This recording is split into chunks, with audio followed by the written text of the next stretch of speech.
Maithili express की शानदार प्रस्तुति।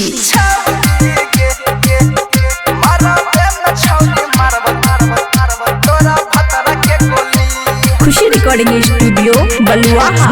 कहछिया छौड़ी तोहर जेब मांग भरतौगे, हमारे हाथे मर्डर ओकर होइतौगे। कहछिया छौड़ी तोहर जेब मांग भरतौगे, हमारे हाथे मर्डर ओकर होइतौगे। तखनी न चलत छौड़ी केकरो बोली सुने, तखनी न चलत छौड़ी केकरो बोली। मरबे में छौड़ी गे, मरबे में छौड़ी मारब तोरा दुल्हा के गोली। मरबे में मारब छौड़ी तोरा भतरा के गोली। डीजे सुमित सतीश रैना।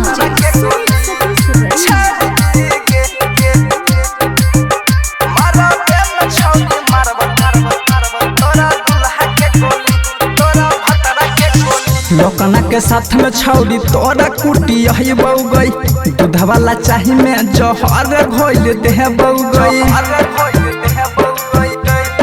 छोड़बौ न लोकना के साथ में छौड़ी तोहर कुटी आई बउगई, दूध वाला चाही में जहर घोल दे बउगई। जखनी उठतौ तोहर डोली छौड़ी, जखनी उठतौ तोहर डोली। मरबे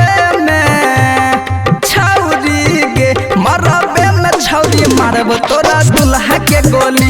मरबे में मारब छौड़ी तोरा भतरा के गोली।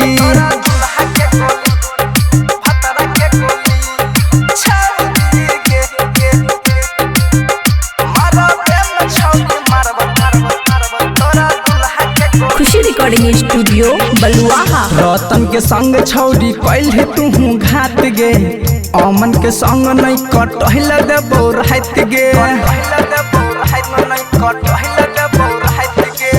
रतन के संग में छौड़ी कैल तू घात गे, अमन के संग नहीं कटहल देबो रात। अमर जीत के लगे न चलत कौन बोली, अमर जीत के लगे न चलत कौन बोली। मरबे में छौड़ी गे, मरबे में मारब छौड़ी तोरा दुल्हा के गोली। मरबे में मारब छौड़ी तोरा भतरा के गोली।